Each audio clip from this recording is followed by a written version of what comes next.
Sur les réseaux sociaux avec moi, Guillaume Bigot. Bonjour à vous. Bonjour Jean-Marie, bonjour Juliette. Juliette Prien, c'est également avec nous sur Sud Radio. Bonjour à vous. Au programme aujourd'hui, Guillaume.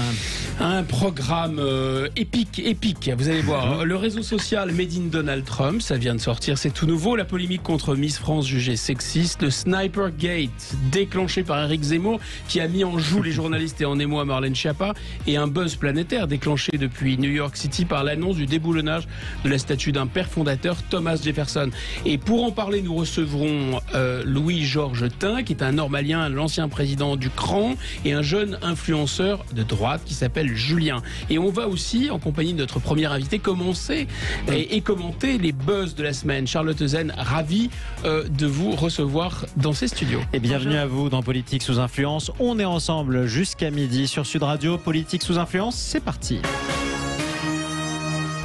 Et on commence aux États-Unis, Guillaume Bigot. C'est ça, Donald Trump a annoncé qu'il lançait son réseau social. Alors on n'est jamais mieux servi que par soi-même. Vous vous souvenez qu'il s'était fait éjecter des réseaux sociaux. Alors on en dit qu'on sort par la porte, on rentre par la fenêtre, mais lui il a reconstruit une maison, c'est ça lié. Exactement, Donald Trump a annoncé mercredi 20 octobre le lancement de son propre réseau social qui va s'appeler Truth Social. Truth, ça commence bien. La vérité. Le réseau social de la vérité. Donc après avoir été banni en janvier de Twitter, Facebook et de YouTube, l'ancien président a publié un communiqué dans lequel il affirme vouloir résister face à la tyrannie des géants des technologies qui usent de leur pouvoir unilatéral pour réduire au silence les voix dissidentes en Amérique. Oui, alors rappelons que Twitter, pour commencer, avait exclu l'ancien président des États-Unis après les événements du Capitole, qui avait coûté la vie à 5 personnes. Et puis, ça l'avait lui coupé de ses 89 millions d'abonnés sur Twitter, mais il avait aussi 35 millions d'abonnés sur Facebook, 24 millions sur Instagram. Et en fait, il a été exclu de partout. Voilà. Et donc, en conséquence, la plateforme qui va appartenir au groupe nouvellement créé, Trump Media and Technology. C'est une structure qui offrira également un service de vidéo à la demande et des podcasts, je cite, non woke.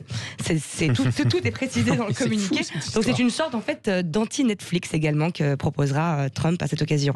C'est fou, c'est-à-dire qu'en fait les réseaux sociaux sont censés nous réunir, la culture est censée nous réunir, et si je vous suis avec cette idée assez trumpesque finalement, voilà, chacun va voir ses séries en fonction de ses biais idéologiques. Oui, et d'ailleurs Trump se félicite presque d'avoir largué les amarres avec les réseaux sociaux traditionnels que l'ancien président considère clairement comme anti-patriotiques.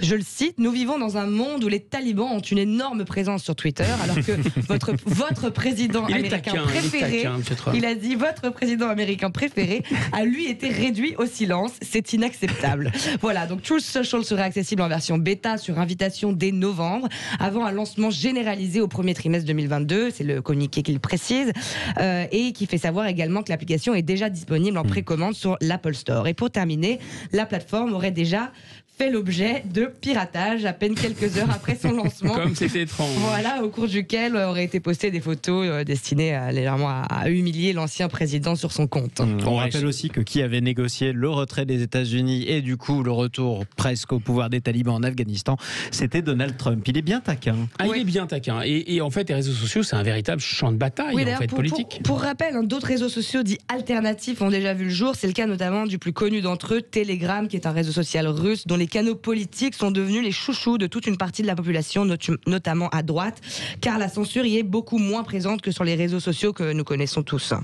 Alors, il faut peut-être expliquer que Telegram, c'est aussi une messagerie cryptée. Oui, c'est une messagerie qui est cryptée. Et donc, ça crée aussi des réseaux sociaux finalement. Et puis, il y a eu des réseaux sociaux qui ont été créés aux États-Unis. Oui, il y avait ce réseau social Parler, mais voilà, il y avait tellement pas de censure que Amazon, en fait, avec qui ils partageaient leur serveur, a coupé le serveur. Est-ce qu'il y avait des dérapages dessus? Qu'est-ce qu'il y avait dessus? Il y avait de tout. C'est-à-dire qu'en fait, tout était là, mais il y avait zéro censure. Donc ça peut être de la pornographie, etc. Ouais. Rien n'était censuré. C'est-à-dire que comme Amazon était propriétaire, évidemment, quand vous êtes locataire, le propriétaire peut vous éjecter. Voilà pour Donald Trump. Très bien. Vous en pensez quoi, vous, de ces réseaux sociaux alternatifs? Vous les consommez? Vous êtes sur les réseaux sociaux en général? Ce qui est sûr, c'est qu'il y a une telle défiance montante sur les réseaux sociaux traditionnels, sur Facebook, sur Twitter, sur Instagram, que le fait qu'il y ait des alternatives qui se créent en permanence n'est pas du tout étonnante. Et puis par ailleurs, ce qui est sûr, c'est que Donald Trump avait un usage tellement puissant, il cannibalisait complètement le débat avec Twitter. Il aurait bien tort de se priver de cet art des réseaux sociaux qu'il maîtrise mieux que tout autre. Et donc je pense comprend pourquoi il était très attendu là-dessus, de toute façon. Dès qu'il s'est fait virer Twitter. Alors les réseaux sociaux apparemment éclatent, se scindent, tous les clans, les familles politiques, etc. veulent faire réseau à part. Donc on est un peu dans la société c'est pas du bien commun, c'est du rien commun. Et il y a une institution comme Miss France, a priori ça devrait réunir toutes les classes d'âge, toutes les sensibilités politiques, etc. Et alors apparemment ça n'échappe pas non plus à la tornade woke, c'est ça Miss France? L'association Oser le féminisme a annoncé le lundi 18 octobre avoir saisi les prud'hommes, estimant que le concours Miss France était sexiste. Dans le viseur, le temps passé à préparer le concours non rémunéré et les critères de sélection jugés discriminatoires et contraires au code du travail. Oser le féminisme est accompagné dans sa démarche par 3 femmes qui n'ont pas pu participer au concours Miss France car justement elles ne satisfaisaient pas les critères exigés par les organisateurs. La procédure intentée devant les prud'hommes de Bobigny vise la société Miss France et Endemol Productions. Je cite: Endemol utilise des femmes pour fabriquer un programme audiovisuel extrêmement lucratif tout en bafouant le droit du travail. Ça, ce sont les requérantes qui estiment ça. Et d'après Maître Violaine, donc l'avocate de l'association, les clauses qui visent les mœurs, le fait de ne pas fumer en public, de ne pas boire en public, d'être célibataire, de ne pas avoir été marié, par exemple, tout ça est illégal. On écoute d'ailleurs l'avocate invitée par Apolline de Malherbe sur RMC. Alors dire que cette émission est féministe, ça veut dire que Disney est féministe dans les années 70, quoi. Enfin, je veux dire, c'est complètement ridicule. Mais en quoi elle est moins féministe que vous, Alexia de la Roche-Moubert? Mais je parle pas d'elle en tant que personne. Là, je parle de la... Enfin, au moins qualifiée pour décider de ce qui est féministe ou ce qui l'est pas. Mais on ne décide pas de ce qui est féministe ou pas. On décide de faire appliquer les droits des femmes au même titre que les hommes, d'ailleurs, puisque je rappellerai, il y a notamment eu des réactions là-dessus sur Twitter qui disaient oui, si c'était des hommes, on n'aurait pas fait un pataquès. C'est faux. En 2013, il y a eu en effet la Cour une de attaque cassation contre le concours condamné le concours Mister France. L'arrêt est très clair, mais ultra clair.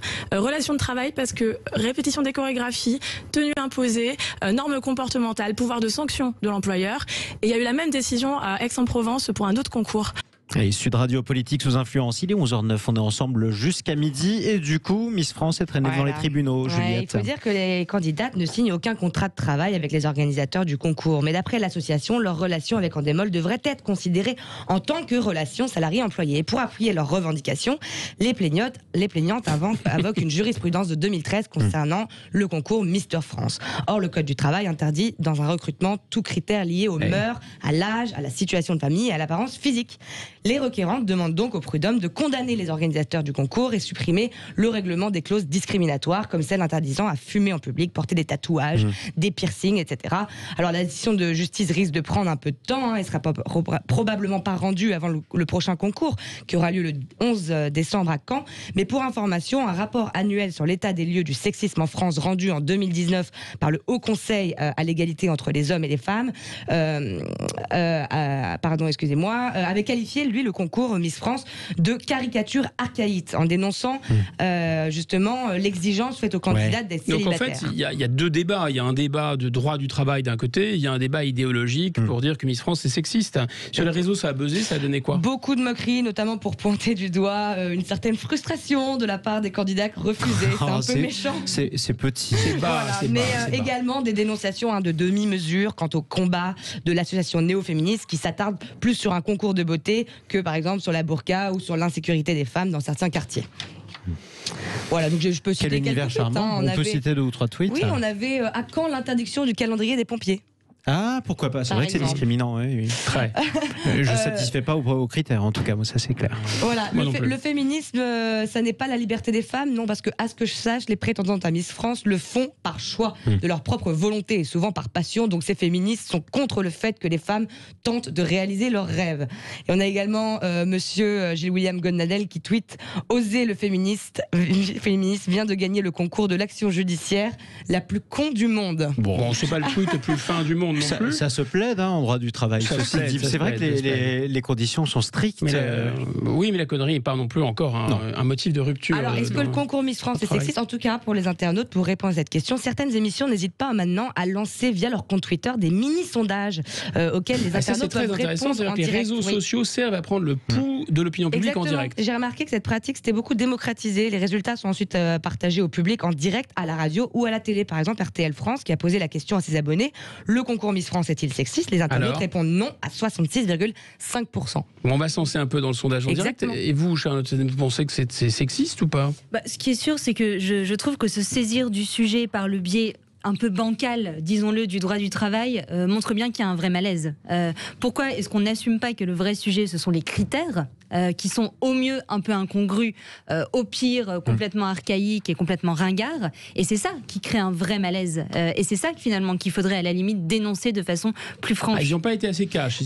Pourquoi est-ce qu'on n'assume pas que ce qui dérange, c'est l'existence d'un concours de beauté qui met en scène des femmes qui sont disponibles, puisqu'il y a ce côté pas mariées, pas paxées et qui n'ont pas d'enfants. Et ça, je peux comprendre en effet, et je pense qu'on est nombreux à pouvoir comprendre que ça crée un malaise dans la société.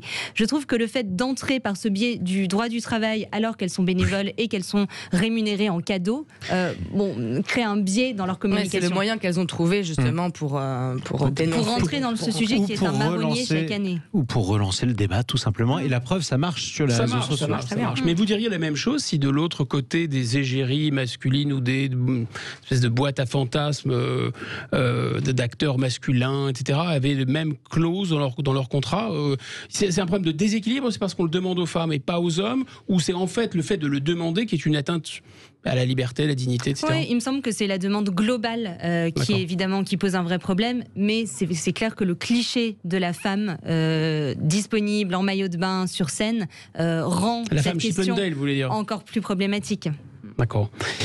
Bon, mais il y a quand même des sujets qui sont autrement plus graves en matière de féminisme. Là, il y a une espèce de. Est-ce que vous trouvez pas que c'est un combat un peu de féminisme, on va dire paillettes? Et puis, est-ce que c'est pas aussi, je m'adresse à l'experte en communication, ils n'ont pas trouvé un truc, les wokistes, c'est-à-dire qu'on prend le Tour de France, on prend le sapin de Noël, on prend Miss France, on prend finalement une institution, on sort une tronçonneuse et on fait un énorme buzz, en fait. C'est ça l'idée? Absolument. Sur vos deux points, à la fois, il y a des priorités, il me semble, dans les combats féministes à mener, et Miss France ne fait clairement pas partie de cela, et même les violences faites aux femmes, l'égalité salariale, il y a des combats très forts à mener et qui ne sont aujourd'hui pas forcément mis en avant. Le sujet, c'est peut-être que ces combats sont finalement médiatisés quand on s'attaque à une belle institution. Avec Miss France, on est sûr du buzz, et c'est sûrement pour ça qu'elle s'attaque d'abord à ce morceau institutionnel qui leur permet donc de vous faire dites un peu comme Machiavel, les moyens accusent, la fin excuse. Oui, vous êtes d'accord avec ça finalement? Tous les coups sont permis avec les féministes alors? En tout cas, c'est une façon pour elles d'exister de façon très forte dans le débat public, et elles en ont besoin. Et en tout cas, tous les coups sont permis en politique et sur les réseaux sociaux. Et ça aussi, c'est vieux comme le monde. Les amis, restez avec nous sur Sud Radio. On est ensemble jusqu'à midi avec Juliette Briens, Guillaume Bigot, avec notre invité également dans un instant. On va parler du Sniper Gate. Qui s'est amusé avec un gros fusil? On en parle tout de suite. Le Geek sous influence jusqu'à midi sur Sud Radio. Les polémiques, les influences sur les réseaux sociaux. Tout de suite, on parle politique française avec Guillaume Bigot. Avec notre premier invité aussi, Charlotte Eusin. Vous êtes associée du cabinet Tilder. Vous accompagnez des grandes entreprises et des dirigeants de grandes institutions dans leur stratégie, disons, d'image et d'influence. Et donc, on a hâte de vous entendre réagir sur ce qui a été vraiment le buzz de la semaine. C'est pire que le buzz. C'était un feu nourri de tweet contre tweet. Ça a défouraillé dans tous les sens. Juliette, le décor. Oui, alors, en visite au salon Minipol ce mercredi 20 octobre, Éric Zemmour a provoqué un coup de tonnerre sur de buzz sur les réseaux sociaux. Entre deux passages au stand de tank ou à celui des jumelles, il a tenu à essayer le fusil de précision utilisé par le RAID. C'est heureusement qu'il n'a pas essayé le tank.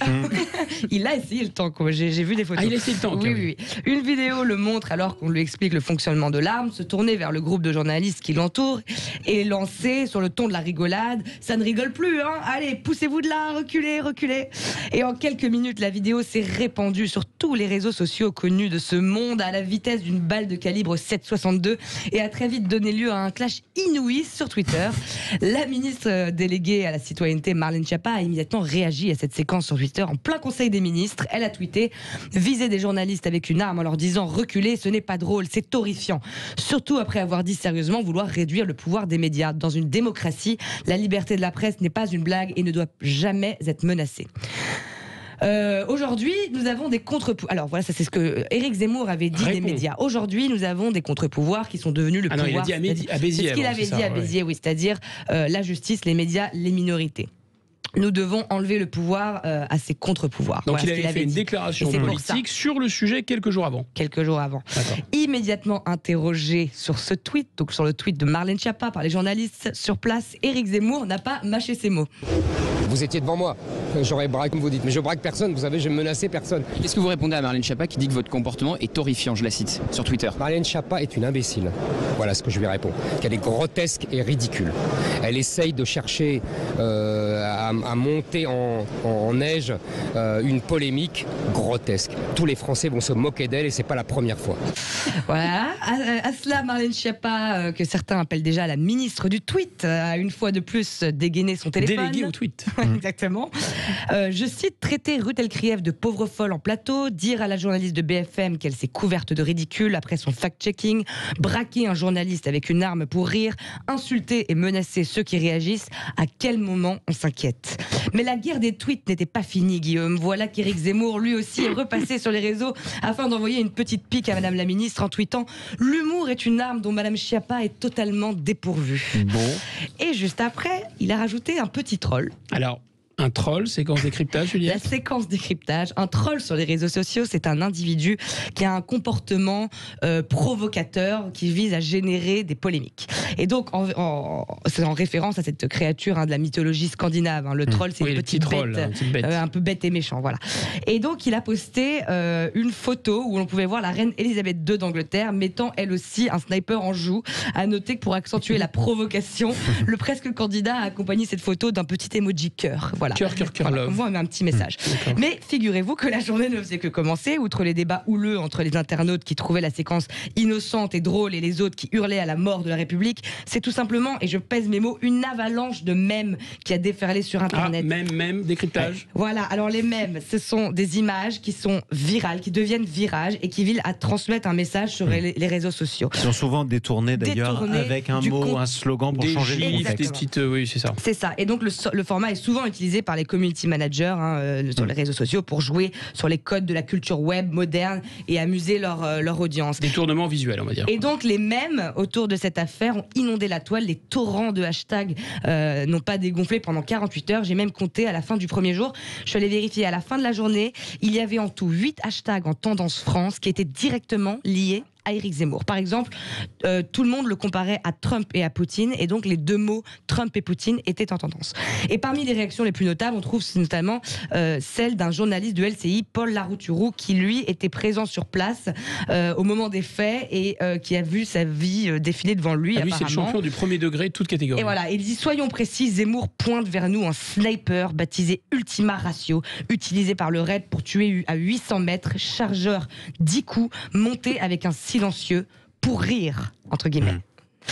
Voilà, et une autre photo montrant Zemmour en train de regarder dans des grosses jumelles. Gilbert Collard tweet « Attention aux âmes sensibles et intelligentes, Marlène Schiappa prépare un tweet accusant Zemmour de voyeurisme. » Bon, on va loin dans cette campagne. Ça commence très fort. Là, le ton est donné. Ça va s'arrêter où là, cette histoire? On est parti pour que la campagne soit axée sur les réseaux, que ça tweet, ça retweet, ça re-retweet. Elle va être gagnée ou perdue sur Twitter, la campagne? Il y a une surenchère complètement dingue depuis quelques jours sur cette affaire. Mais ce qui est vrai, c'est que si on a des candidats et des membres du gouvernement qui décident de s'affronter en permanence, et y compris sur des micro-sujets, parce que parfois il y a des sujets qui méritent évidemment de réagir. Là, on peut honnêtement se poser la question. On peut craindre le pire. On peut vraiment s'attendre à ce que la campagne se passe en grande partie dans cette arène des réseaux sociaux dans lesquels on va mettre en scène des confrontations permanentes et qui n'ont pas beaucoup d'intérêt, soyons clairs, pour les électeurs et pour les aider à se décider. Mais le regard de la spécialiste en com, c'est quoi? C'est que c'est d'abord pour Zemmour, est-ce que c'est un raté ou est-ce que c'est un truc intentionnel à la Trump? Moi, il me semble qu'il y a quand même une forme d'amateurisme chez Zemmour avec cette séquence. C'est une bourde. Il vient de perdre 48, 72 heures d'audience, de temps médiatique sur cette séquence qui honnêtement n'a pas beaucoup d'intérêt pour lui. Donc pour moi, c'est plutôt un raté. Néanmoins, le sujet est clairement qu'il aurait pointé son arme sur n'importe qui à ce moment-là. C'était clairement un geste d'humour. Ça aurait été des collaborateurs, ça aurait été des militants. Il aurait fait exactement la même chose. Donc je pense que le sujet, en tout cas c'est ma vision, le sujet de combat contre les journalistes est complètement déplacé. On oublie par ailleurs que c'est quelqu'un qui vient du monde des médias. Donc il n'a aucun intérêt à cristalliser de façon aussi forte son image et celle de. Donc c'était un peu enfantin, quoi. C'était un geste mal maîtrisé. C'est quelque chose de spontané, de pas maîtrisé, d'amateur. Et d'ailleurs, c'est pas un personnage politique. Donc c'est pas complètement étonnant qu'il y ait des bourdes comme ça tout au long de sa campagne. Mais vous dites qu'il perd 48 ou soit 48 heures, 76 heures, mais en réalité, c'est qui lui sauve la mise? C'est le tweet de Marlène Schiappa qui lui sauve la mise? Ce qui est vrai, c'est que le tweet de Marlène Schiappa a fait d'un micro-événement une forme de cataclysme. On n'en aurait pas parlé autant si elle n'avait pas réagi. Ce que je trouve assez intéressant, c'est la façon dont le débat public et d'ailleurs toute la Macronie positionne Marlène Schiappa comme étant l'adversaire attitré de Zemmour. C'est elle en fait qui va au combat là depuis plusieurs semaines face à lui parce qu'elle a une capacité à être assez agressive, ce qu'on n'a pas forcément tous les membres. Ministre qui tweet en plein Conseil des ministres aussi, non? Parce que par ailleurs, elle a en effet une visibilité sur les réseaux sociaux et qu'elle s'en sert de façon extrêmement récurrente. Donc on voit vraiment qu'on a essayé de cristalliser un débat entre deux personnalités extrêmement opposées.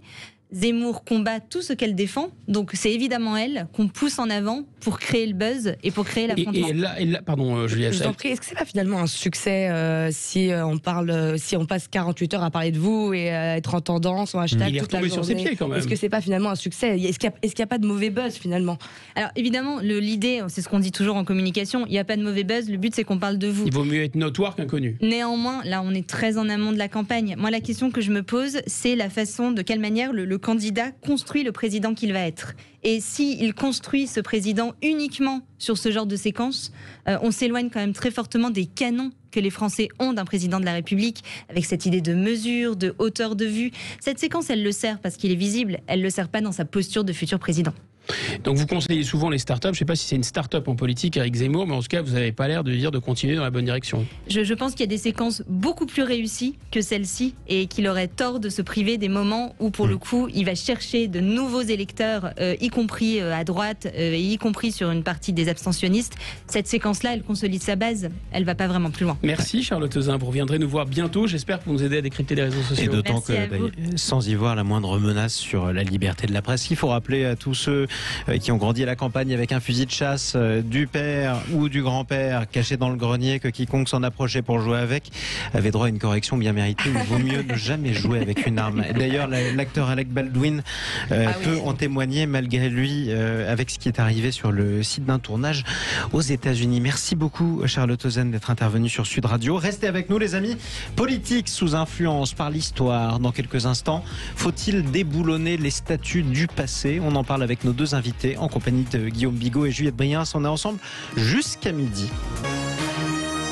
Sud Radio, politique sous influence, 11h midi, Guillaume Bigot, Juliette Briens. Politique sous influence jusqu'à midi sur Sud Radio. On parle du passé, on parle de l'histoire, de la mémoire et du patrimoine. Faut-il déboulonner les statues du passé? Guillaume Bigot. Oui, est-ce que les New-Yorkais sont devenus fous, qui se mettent à déboulonner non pas tout ce qui bouge, mais tout ce qui ne bouge plus, justement. D'abord les statues, la statue d'un des pères fondateurs des États-Unis, Thomas Jefferson. Et on va en parler. Alors on va en parler avec vous, Julien.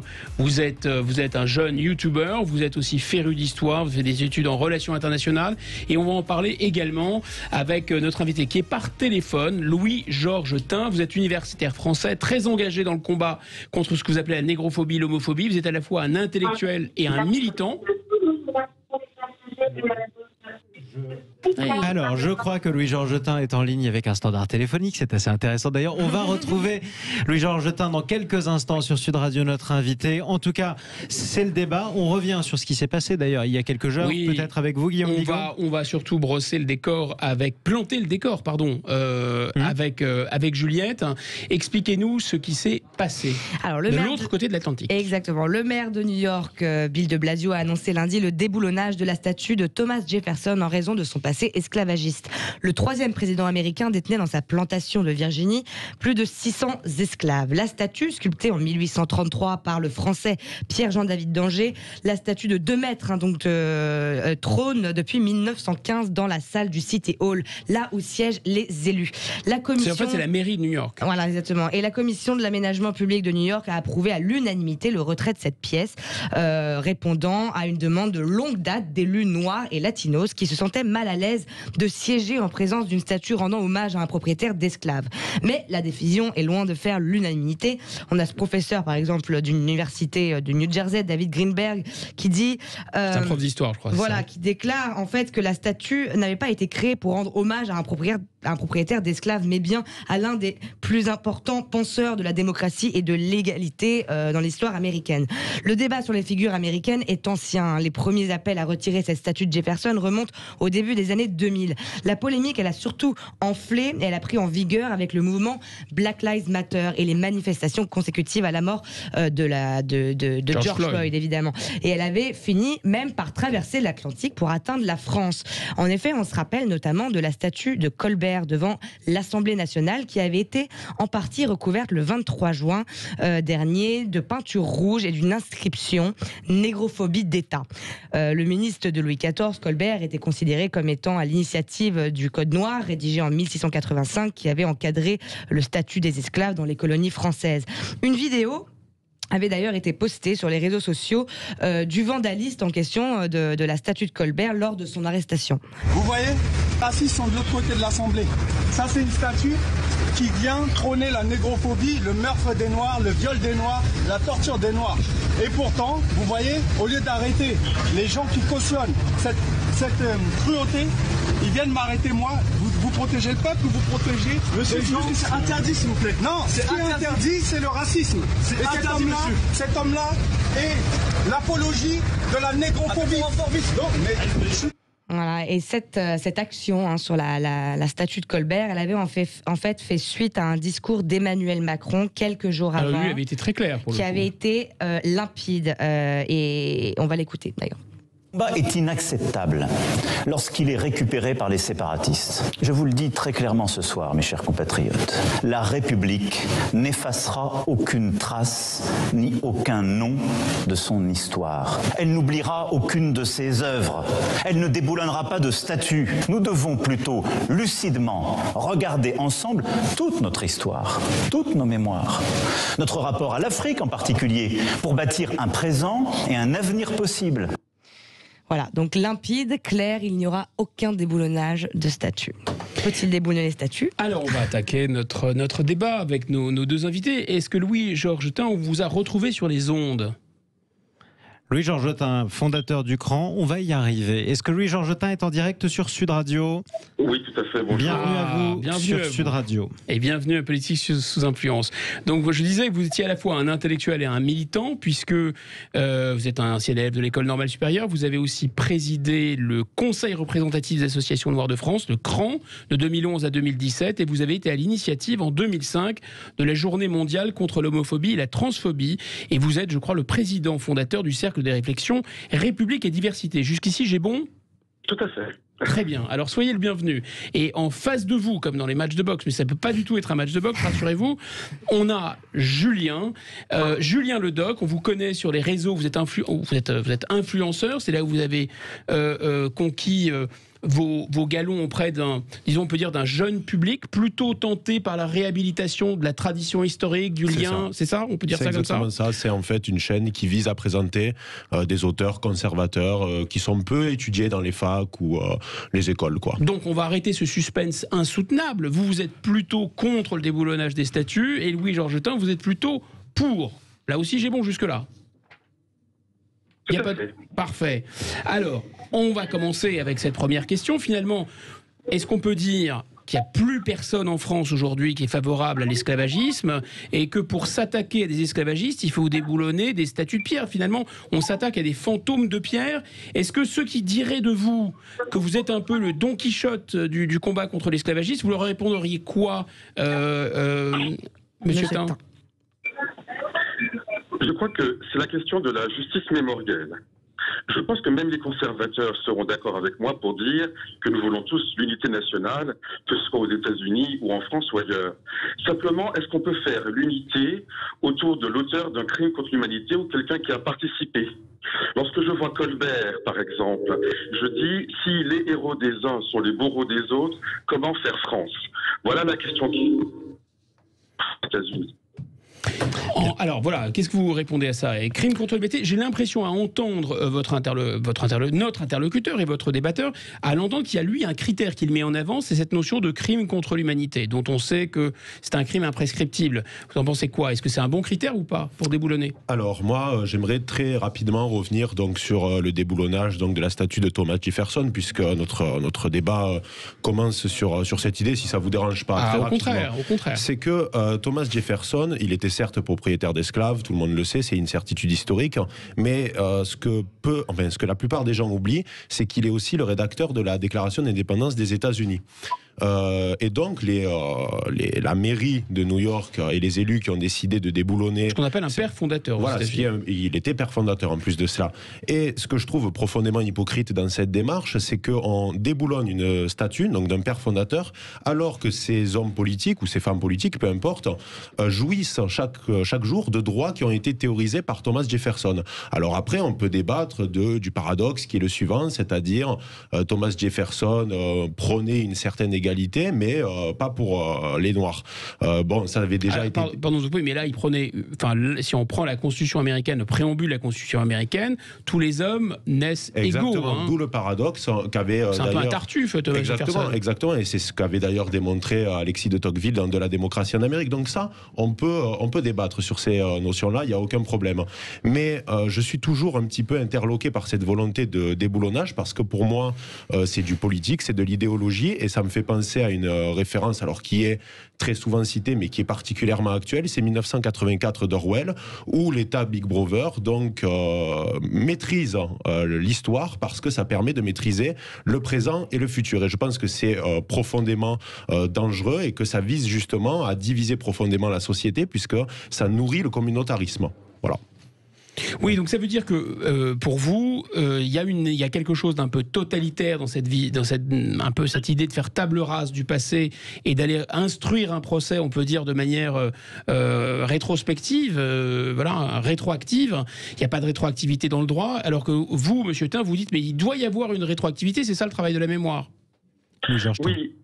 Par ailleurs, je pense que très souvent les gens confondent histoire et mémoire. Une fois de plus, l'histoire, eh bien, c'est le métier de l'historien qui doit tout dire.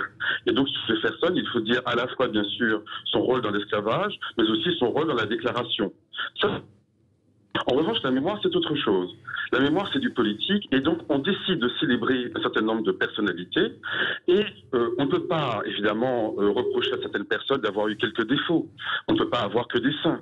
Mais quand une personne a participe à un crime contre l'humanité, là il me semble que véritablement c'est une limite.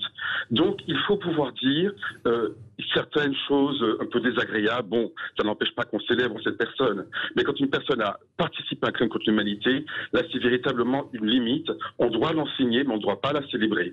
Voilà un peu ce que j'estime. Mais est-ce que vous ne pensez pas, parce que là, il y a la mémoire, l'histoire, vos définitions sont assez claires, et vous dites crime contre l'humanité, alors on doit sortir de la mémoire, donc on doit déboulonner, ça je vous suis. Mais est-ce que vous ne pensez pas que toute société humaine, toute nation, tout peuple, tout empire, toute cité repose sur des mythes fondateurs, et que dans ces mythes fondateurs, il y a même souvent des crimes originels d'ailleurs? Vous répondez quoi? Eh bien, à un moment, je pense que le travail de l'historien, c'est justement de faire la part des choses entre l'histoire et la fiction. Or, nous vivons dans la fiction. Oui, mais la mémoire, vous dites que la mémoire, c'est pas l'histoire, vous avez raison.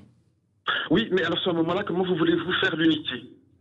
Moi, je suis martiniquais. Est-ce que vous allez dire aux Martiniquais, Colbert a créé le Code noir et aujourd'hui, il est devant l'Assemblée nationale, sur le fronton de laquelle il est marqué liberté, égalité, fraternité, alors que Colbert était l'ennemi de la liberté, l'ennemi de l'égalité, l'ennemi de la fraternité.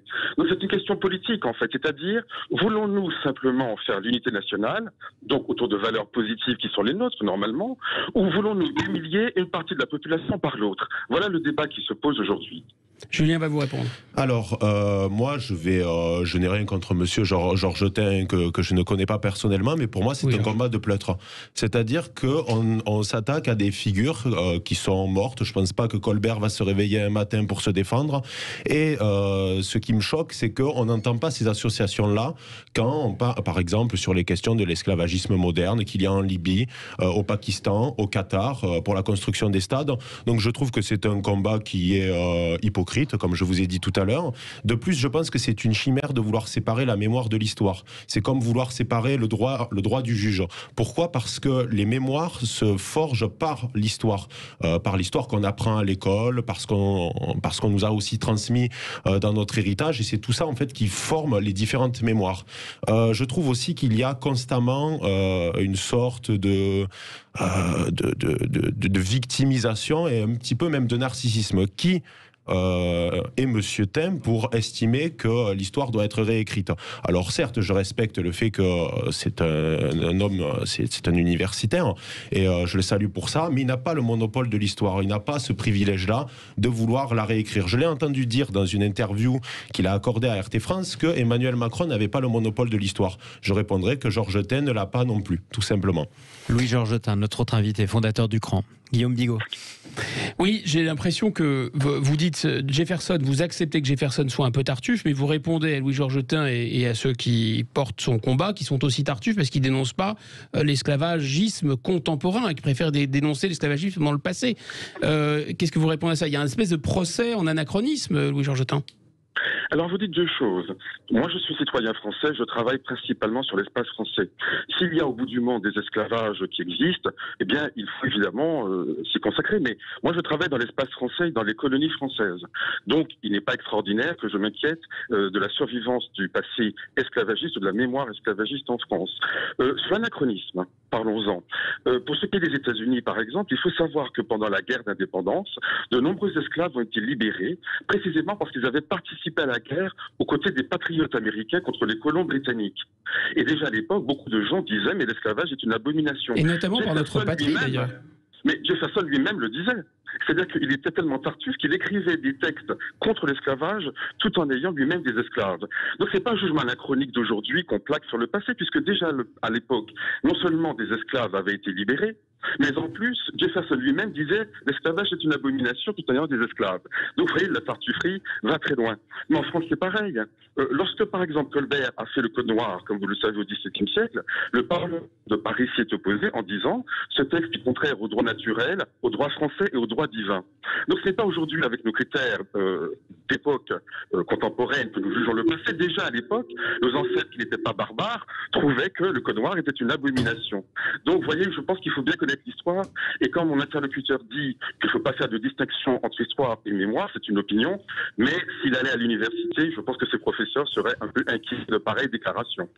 Allez, reste avec nous Louis-Georges Tin, reste avec nous aussi Julien Ledoc. Ledoc, hein, c'est votre nom de youtubeur sur Sud Radio.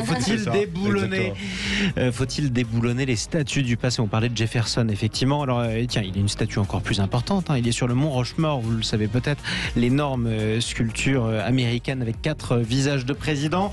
Et en France, en suivant la même logique, est-ce qu'il faudrait dans ce cas-là déboulonner Napoléon ? Pourquoi pas ? Il a rétabli l'esclavage. Où on commence, où on s'arrête ? On en parle avec nos deux invités dans Politique sous influence dans un instant. À tout de suite. Comme Bigot et Juliette Briens qui se demandent s'il faut vraiment déboulonner les statues du passé. On est ensemble jusqu'à midi sur Sud Radio. Toutes les polémiques qui agitent les réseaux sociaux avec nos deux invités pour le débat. Le Doc Baron, youtubeur spécialisé notamment en histoire, et Louis-Georges Tin, fondateur et ancien président du Conseil représentatif des associations noires de France. Guillaume Bigot. Oui, une question qui me brûle les lèvres parce que nos deux débatteurs sont d'accord apparemment sur rien, mais ils sont en tout cas un point commun, ils sont tous les deux français. Et finalement, on est en train de parler d'un débat sur la cancel culture. Le terme veut bien dire ce qu'il veut dire, c'est un terme anglais.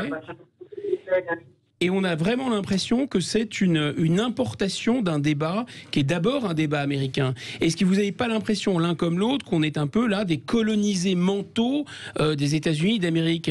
On est en train de faire un remake du débat et ça vaut autant pour Louis-Georges Tin que pour vous. Finalement, vous êtes dans la posture un peu des Trumpistes qui répondent aux woke, et M. Tin est dans la posture des woke qui attaquent l'Occident, etc. Alors, le Doc d'abord et Louis-Georges Tin ensuite. Parfait. Alors, je répondrai déjà à Georges Tin qui... Louis-Georges Tin, autant pour moi. C'est comme Jean-Marie, il y a un nom à Louis-Georges Tin par rapport à l'université. Voilà, qui lui n'a pas de pseudo.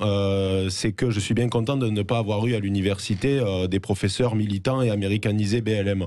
Moi, les professeurs estampillés, étiquetés BLM, ça m'intéresse pas. BLM, Black Lives Matter. Voilà, exactement.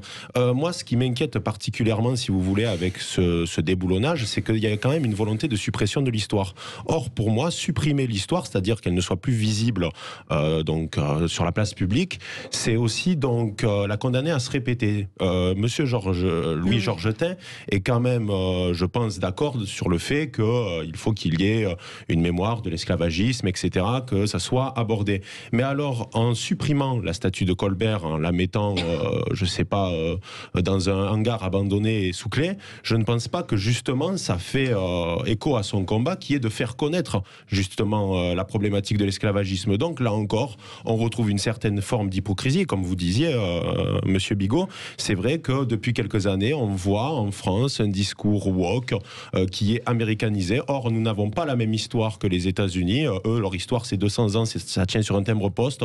Nous, c'est beaucoup plus riche que ça. Je suis désolé. Et on essaye depuis quelques années d'importer un combat qui n'est pas le nôtre en réalité, puisque les États-Unis ont eu un problème, en effet, avec la question noire, avec la ségrégation. Or, ce ne fut pas le cas en France. Je rappelle que la plupart enfin, ce ne fut pas comme aux États-Unis. Le peuplement des Antilles. Non, bien sûr, il faut toujours quand même s'accorder. Mais par exemple, il n'y a pas eu un racisme d'État institutionnalisé en France, notamment à partir du 21e siècle. Donc, je trouve que c'est un faux procès qui est accordé à la France. On voit que d'ailleurs, ça s'inscrit dans un contexte suite à la mort de George Floyd. Donc pour vous, il y a vraiment une sorte de colonialisme oui, c'est ça. De toute façon, c'est ça. De toute façon, nos institutions et nos universités sont gangrénées par le wokisme et la cancel culture. Alors on va laisser Louis-Georges Tin vous répondre. Oui, je crois que notre interlocuteur n'est pas bien informé. Le racisme a prévalu en France, au moins jusqu'au début des années 60, puisque, par exemple, le code de l'indigénat, lorsqu'il existait en France, dans les colonies, eh bien, le code de l'indigénat instituait des Français d'origine différente et de droits différents. Donc, il est clair qu'il y a eu du racisme d'État en France. Par ailleurs, je crois qu'il faut bien sûr enseigner, mais non pas célébrer les auteurs de crimes contre l'humanité. C'est une différence essentielle, et souvent les gens ils font l'inverse.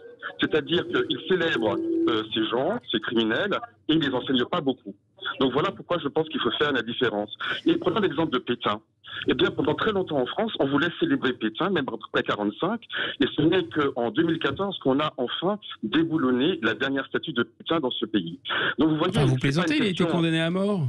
Oui, mais après, les noms de rue Pétain étaient encore très nombreuses et il a fallu encore 70 ans pour qu'elles soient enlevées. Donc la dernière rue Pétain en France a été enlevée en 2014. Donc vous voyez, c'est un débat qui n'est pas nouveau, qui ne concerne pas que les États-Unis. En France aussi, sur plusieurs crimes contre l'humanité, ce débat a eu lieu. Et donc il continue encore sur d'autres sujets. Donc il n'y a rien de nouveau. Mais où est-ce qu'on s'arrête, Monsieur Louis-Georges Tin? Où est-ce qu'on s'arrête? Est-ce qu'on va déboulonner toutes les statues de Napoléon? Est-ce qu'il faut dynamiter le Mont Rochemort? Où est-ce qu'on s'arrête dans ce combat-là? Je pense que lorsqu'il y a un crime contre l'humanité, c'est le critère. Si on me dit, par exemple, Voltaire a tenu des propos racistes, est-ce qu'on ne peut pas avoir une rue Voltaire à Paris? Je dis, un propos raciste, des propos sexistes, bon, ce n'est pas du tout du même niveau. Il faut mettre une limite quelque part. Et donc, la limite pour moi, c'est le crime contre l'humanité. Parce que si vous considérez que le crime contre l'humanité n'est pas une limite, ça veut dire qu'il n'y a donc pas de limite. Et donc, du coup, Louis-Georges Tin, ça inclut, selon votre définition, Napoléon Bonaparte qui a rétabli l'esclavage, par exemple. Exactement. Il faut enseigner Napoléon tout ce qu'il a fait, le positif comme le négatif, mais non pas le célébrer. C'est un héros qui divise, d'ailleurs, on l'a déjà vu encore récemment. Et on va pas raser l'Arc de Triomphe. Le crime contre l'humanité, c'est le ça veut dire l'humanité qu'il faut évidemment utiliser comme limite. Et quand on dit que c'est un débat américain, là encore, notre interlocuteur ne connaît pas bien son histoire. Je rappelle que lors de la décolonisation, beaucoup de pays africains ont changé de nom. Le Zimbabwe, par exemple, est devenu le Zimbabwe, alors c'était la Rhodésie. Rhodes, c'est le colonisateur britannique. Donc on a changé le nom. Le Bénin était le Dahomey. La Haute-Volta est devenue... Le Dahomey était un grand État esclavagiste, avant l'arrivée des Européens. C'est l'une des raisons pour lesquelles, justement, on a changé ce nom. La Haute-Volta est devenue le Burkina Faso, le pays des hommes intègres. Donc vous voyez bien, ce n'est pas un débat ancien. Rappelons que Saint-Domingue est devenu Haïti après l'abolition de l'esclavage. à l'époque de Napoléon, qui avait été défait par Toussaint Louverture. Donc c'est un débat très ancien. Donc dire que c'est un débat américain qui vient de Black Lives Matter, c'est ignorer complètement l'histoire mondiale dans laquelle nous nous situons tous. Écoutez, il y a quand même une grande civilisation qui est l'islam et qui est tout à fait compatible avec l'esclavage. C'est un peu problématique ce que vous dites, j'ai l'impression, non ? Mais évidemment. Si c'est un crime contre l'humanité, il faut effacer l'islam alors complètement. Mais vous ne comprenez pas du tout ce que je suis en train de dire.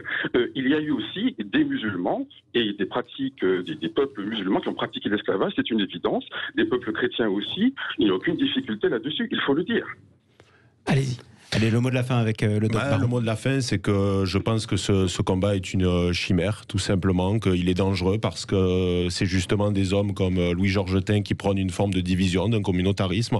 On voit ce que ça donne d'ailleurs aux États-Unis. Alors s'il veut importer ça en France, sachez qu'il y aura des hommes comme moi pour l'en empêcher. Et on n'est pas le seul d'ailleurs à le penser. Donc voilà, c'est tout ce que j'ai à dire sur cette question. Ce sera le mot de la fin. Merci à tous les deux d'être intervenus sur Sud Radio. On reparlera politique, histoire, évidemment, avec vous deux, le Doc Baron sur Sud Radio, Louis Georgetin également, qu'on remercie à distance, fondateur du Conseil représentatif des associations noires de France, dont il a été le président il y a quelques années. Restez avec nous sur Sud Radio.